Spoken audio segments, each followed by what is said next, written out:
Your brand may be staying on top of current trends, but are you agile enough to stay relevant, resilient, and successful as customers, competition, and the world continues to change at a breakneck pace? I'm thrilled to share the newly revised version of my first book, The Agile Brand. I'm calling it The Agile Brand Revisited.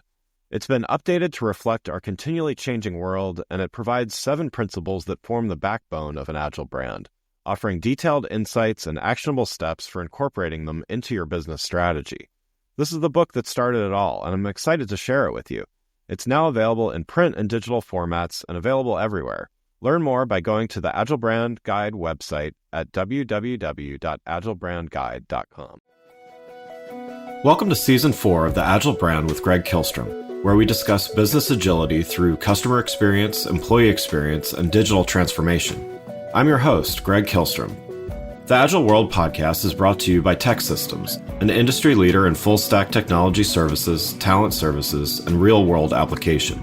For more information, go to teksystems.com. To read more about the topics discussed on this show, you can go to my website at gregkihlstrom.com and read my latest articles or get a copy of my latest book, Meaningful Measurement of the Customer Experience, now available on Amazon and other retailers. My name is Greg Kihlstrom, and I'm the host of the Agile Brand podcast. Today, we're going to talk about defining success. To help me discuss this topic, I'd like to welcome Sheevaun Moran, president and founder of Energetic Solutions, speaker, coach, and author of multiple books. Sheevaun, welcome to the show. Thanks, Greg. Looking forward to talking about this with you. So why don't we start by you giving a little background on yourself and what you're currently doing? So I have been doing business type things since I was a kid. My first business was at 11, and I mowed lawns, and I really wanted to have my own financial freedom. I wanted my own money away from my parents. And so that was my first business. Second, I had one in high school that I, delivered stuff on my bike, weirdly enough. And I made good bank on both of them, but I sold the first one, the lawn mowing business, for a T-shirt. Not a good sale, but Live and learn, I guess. I was happy at the time. Yeah.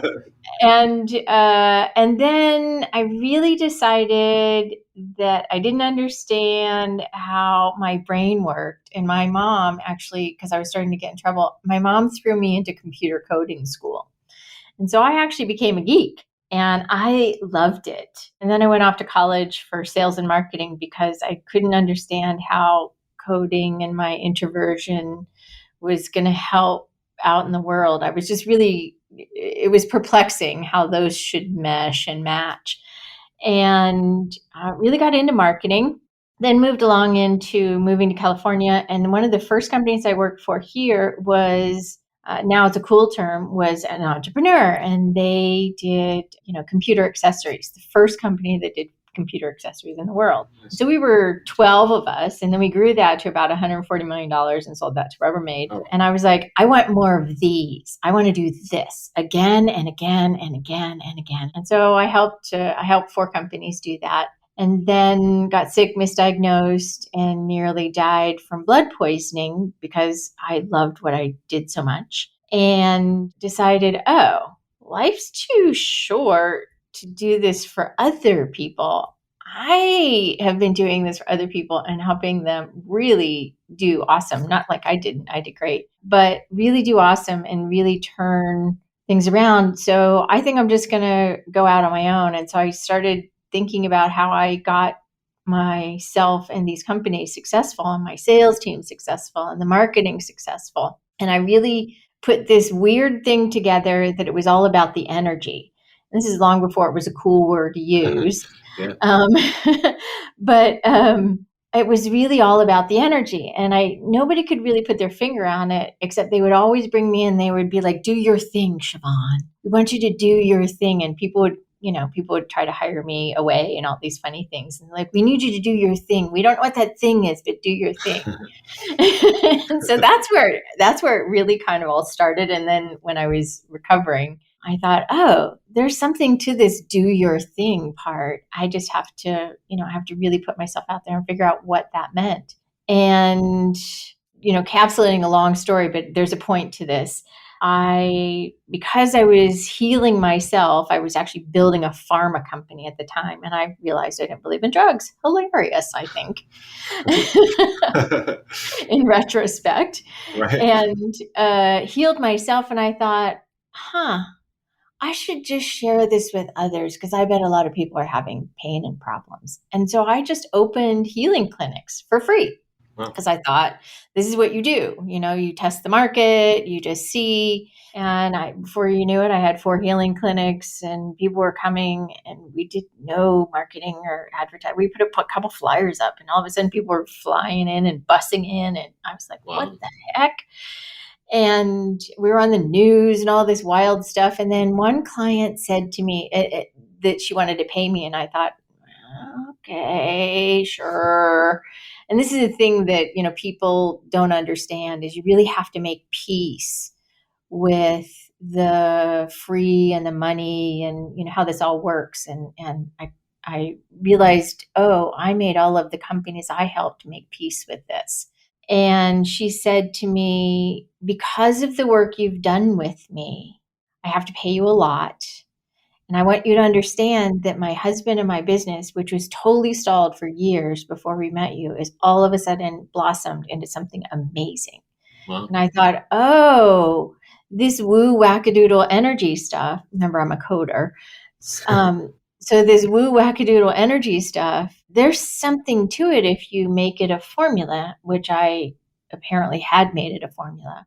And it actually helps businesses and leaders really get out of their own way and thrive in ways that they could feel deep inside of them, but didn't know how to express and get outside of them. So what I do today is I help leaders and business owners and people who really want to make a difference, whether it's a mom or whether it's, a maven or whether it's, whatever person, male, female, it's really somebody who has a mission, and help them get out of their own way and use this energy thing in a way that nobody talks about.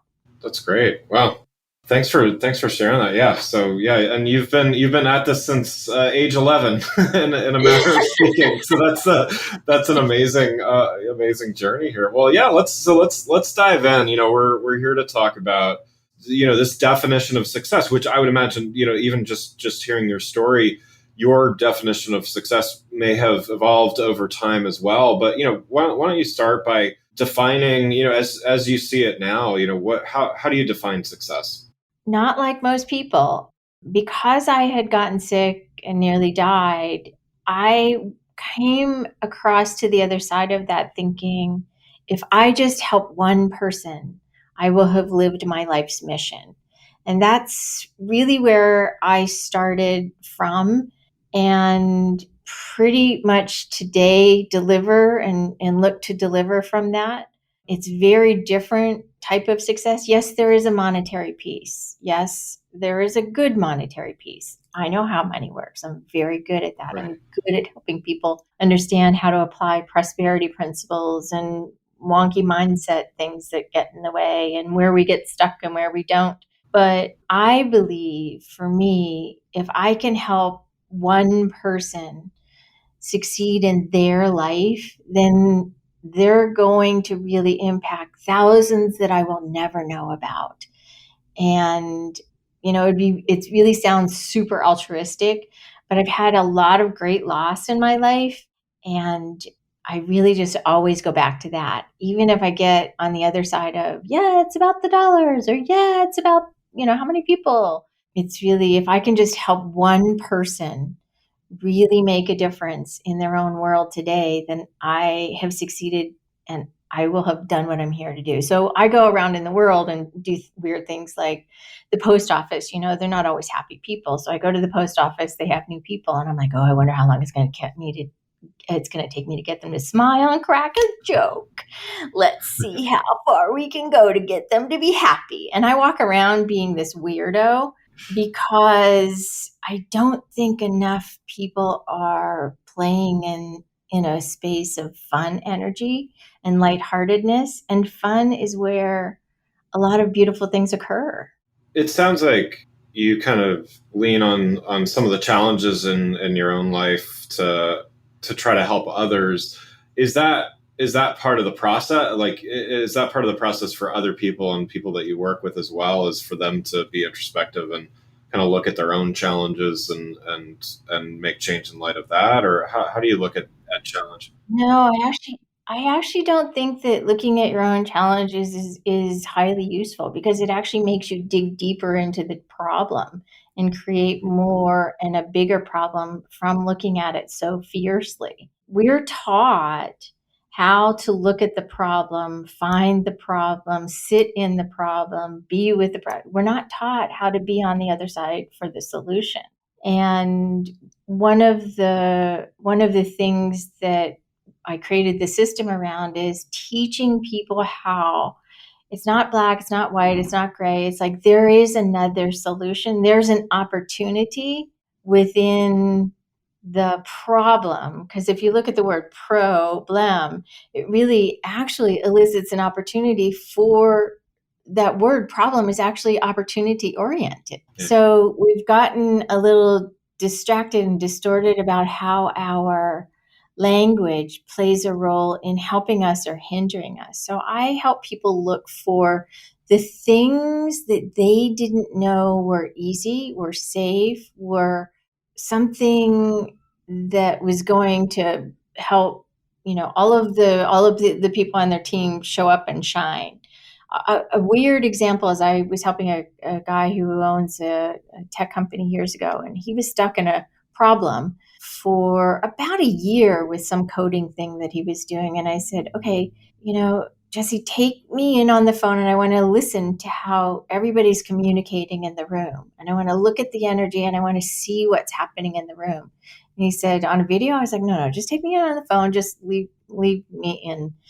And I think that I could point out to him just by hearing, there were 3 words that were repeated in that room again and again. Nobody noticed they were the same 3 words. And they were all using them in different ways. And once we changed those 3 words and changed the energy and the drama around the problem, within a few days, they had the code fixed. Nice. So from an individual perspective, is success unique to the individual? Like, how do you work with people to define what success means for them? Oh gosh, I love this question. Yes, everybody's is individual. I had this one guy a lot of years ago, and he really wanted to be a billionaire real estate mogul, and he was a mortgage guy. And I said, well, okay, there are some hurdles we have to get through, because there's some money things and mind things and family things. And he was doing it at the cost of his family. I said, we have to find and identify what is most important to you. And the cool thing that we identified is he didn't even know his family had such a high priority in his world energetically. And he didn't know that the billions was interesting, but it wasn't the thing. Yeah. And there were several other things that were, a little bit more private that we identified to clean up and resolve and move in the right direction. And so everybody is different. Sometimes it's about money. Sometimes it's about freedom. Sometimes it's about this one real estate lady, and she's like, I want you to turn my business around. I'm like, okay, we can do that. Well, turns out they were thinking about getting divorced, her and her husband. It was going to be a very expensive divorce. Right. And, after we concluded, she said, oh, I would have never gone there in 1,000,000,000,000 years. You saved my marriage, and you saved me a ton of money at the same time. And my business is actually going to thrive because of it. So it was a little different than what she expected. So everybody has their own unique version of success that maybe they don't even know that's what that is. Yeah. Love it. So you serve as a mentor and a coach, as well as a consultant to entrepreneurs, to CEOs, and other leaders. What is it about the mentorship and coaching relationship that is valuable and perhaps sometimes undervalued? I think we, as a human race, we're all taught to be self-sufficient and taught to do it on our own. And it looks like all of these really successful people have done it on their own, because they don't talk about the 400 people that were behind them, or the 2 people Right. that were behind them. And it's really important to have alternate perspectives. And it's also important to have somebody who, I always say, for me, I'm not for everybody because I tend to play in the woo and the energy and, and the soul and all of these kind of different kind of things. But the idea of it is that if somebody can open their mind to a new way of being and doing and having, then it's worth paying whatever it is that you need to pay in order to achieve that result or reward. Because we get into our heads, we have these locked craniums, and we get into our heads, and like little things are racing around in there, and we need alternate ideas and perspectives, and particularly with somebody who is in a leadership position or starting into a leadership position or wants to adapt or transform. I never say change because you actually can't change, you can actually transform. So they want to transform into from where they were to where they can conceive that is possible, but without a map, it's going to take a lot of time, probably energy, and a lot of people give up along the way really fast. Right. What does it takes a certain mindset, I think, to get the most value from a consultant or a coach or advisor. What does a leader need to understand in order to really benefit from that? Obviously being open to the idea, but beyond that, what really helps someone get the most benefit from that relationship? Look at what advice or information you're being given, and your first instinct is probably going to be saying in your head is, no, that doesn't sound right. I don't think so. That's not right. And your first instinct is actually to crush your arms and say, no, no, no, no, no, no, no. I would encourage somebody to uncross your arms, even when you're in a meeting, and say, what if there's something that's a treasure in this thing that's being presented to me? What is the treasure? Where is the treasure? Uncross your arms is so important. It's an energetic thing. It's not just a body language thing. Yeah. And what's the treasure here? And then have a communication. Because generally, if you're uncrossed in your arms, you're not thinking about what you're going to say next. You're actually in the actual conversation of who is opposite of you and the information that is being shared. So that's one. Another one is to be a little bit more receptive to doing something that sounds weird. It's a big one. Yeah. Well, yeah, and I mean, I think to your first point, I've always found, at least when something, I don't know the perfect word right now, but when I feel agitated by something that someone is giving me as advice, and I know that person is at least well intentioned, there's got to be something in it, right? Whether it's actually 100% right on, or there's something in it because it sparks something, even if it sparks frustration or something. Like, often I think that can be the beginning of forcing myself to dive a little deeper. And maybe they were 50% right, but 50% more right than I ever would have gotten on my own, right? But that's what a leader and a mentor is about, is really opening that perspective so that the person can find their own way and not have the leader only be right. And challenge with leadership training for a long time has been the leader is always right. And it's like, are they really? Right. And the beauty of what I get to do is help people, leaders, CEOs, beautiful people who really want to do good and really want to strive and make a dent, even if it's just to the next level, is to find your own language set and to find your own unique little perspective that is going to help those doors of that information work for you to achieve a faster result. Yeah. I mean, it took me quite a while. I've been a CEO a couple times and been a leader in different capacities, but it took me a long time to realize that people giving me feedback, even if it was directly contrary to me, was, I think it means things on several levels, but I mean, it's it's a gift that, I'm never gonna get there 100% on my own and from someone else's, perspective. So, it took me a while to kind of realize that that's someone trying to give me something, not someone just trying to find fault in what I'm doing or my leadership, or, to your point, no leader is perfect, nor should they pretend that they are, right? Because if they should have people on their team that are better than them at least some roles, and kind of embrace that, right? Yeah, absolutely. Yeah. It's important.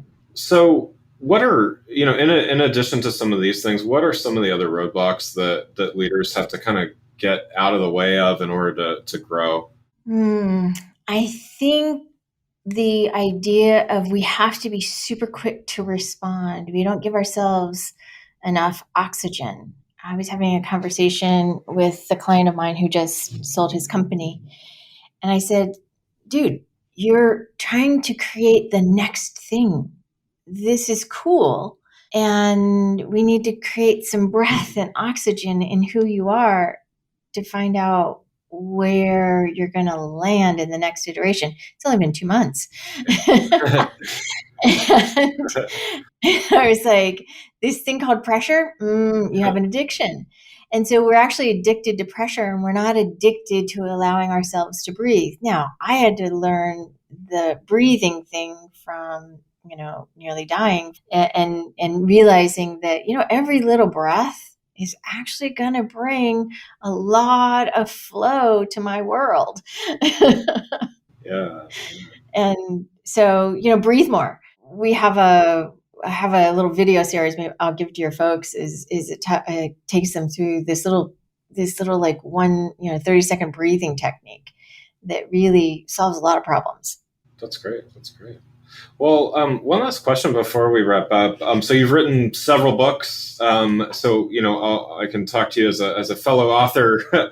I always love to hear just kind of a little bit about the motivation, as well as process stuff. But I'll just ask you, from a motivation standpoint, why do you write books, and what does that, what do you like about doing it, and what do you get from it? Truth is, I see somebody saying something that is completely out of integrity or wrong in the world, and I will say, like one of my first books was Learn to Meditate, and I taught at colleges, and taught at the Air Force, and I taught at Boeing, and I taught all of these. I taught meditation long before it was cool to teach meditation, and I wrote a book called Learn to Meditate in 2 minutes for the lazy, crazy, and time deficient. And it came from people telling me things on the opposite of me teaching them, and they're like, oh, it's this, and oh, it's that, and people are saying this, and I tried that, and I tried this, and I said, oh God, I can totally demystify this. Let's write a book. Nice. And so weirdly enough, I've written 16 little books. Oh, wow.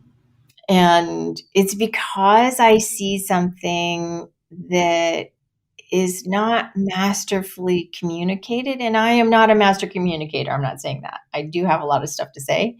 But the energy thing and success, I got that down. That's important.